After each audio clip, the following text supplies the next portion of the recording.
only recently I read Frankenstein.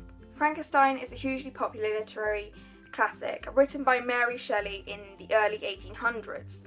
At the time, the idea was conceived when her husband Percy Shelley and a group of other writers got together to a castle in Europe, and it was a very dark, stormy night, and they decided to tell ghost stories.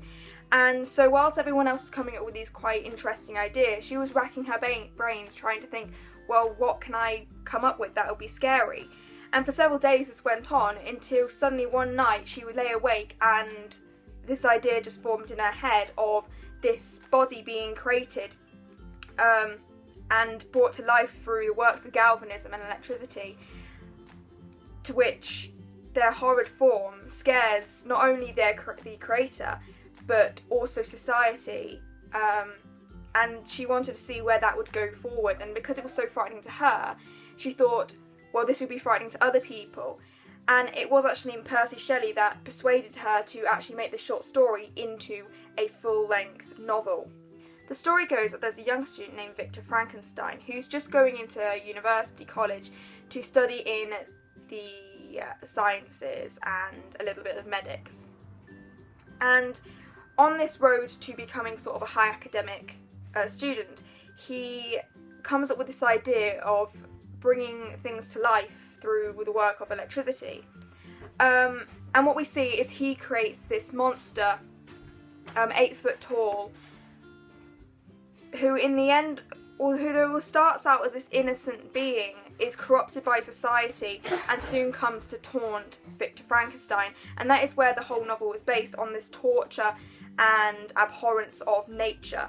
Frankenstein by Mary Shelley is one of my favourite novels of all time, and so there are going to be many things that I have to say are great about the novel. In Frankenstein, Mary Shelley shows an exquisite use of character development, which is essential to building the plot of a novel. At the start of the novel, Victor Frankenstein is this naive but excited youth who yearns for the pleasure of learning and for the beauties of the world. So he's growing up and he's seeing all these beautiful things. He gets into sort of a college university with all the sort of less than apprehensions of a youth would be. Excited about the prospects of a future life in the sciences and being a world-leading academic in his art. But after Frankenstein creates the monster, he becomes very apprehensive, tense, vulnerable, and tormented by this thing that he is brought to life. And as soon as he's created the monster, he's just not at peace, and everything seems to just go downhill for his character. Although later on in the novel, we find that there is a sort of weird strength that he's able to bring up when he's actually confronted by the monster. But underneath it all, we show that he's still this weak, frail mind. Another thing we see is the character development of the Frankenstein's monster, and that's probably the most poignant part of the novel.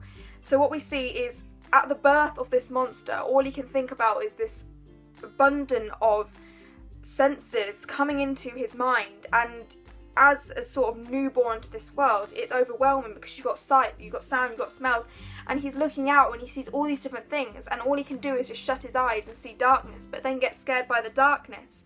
So there's no really escape from the pain for this creature, and the fact that his master, his creator, Frankenstein, leaves him has left him in this sort of destitute way, as would an abandoned child or an aborted child again. Not long after, being born into this world, he's then abused for his visage being deformed and 8 foot tall, so that scares people in society. So he is shunned by society at a very early age. And what we see is he learns from a small family, which he observes about the kindness of society. And when he thinks that maybe he will be accepted by them, since they accept the poor and any other people that are in need of aid, and is turned away by them, scorned by society yet again, he becomes vengeful because no one will accept him, even though he has this eloquence and this beauty and sensitivity that he has to offer, but no one can get past what he looks like. And I think that's deep-rooted in the ideas of Victorian society, because even though now we have changed and we've become We've learned to accept that, some people don't have to look normal to be accepted. And I mean normal in the best ways. I mean, as in, say, if someone has got deformities or any other extremity, not that we've seen it before, but if you look at, say, some cases of like the Elephant Man, a lot of the time people would have thought them as freaks. But now I think we'd be more accepting of that sort of stuff. But as for, say, back in the Victorian society, you can see why they would have feared him, because they would have thought they would be sort of murderers, rapists, the people that children will be told of in stories that like trolls. And because he doesn't understand this as this sort of newborn to society, he doesn't understand anything. And I just really think it's a poignant and melancholy story about how this monster,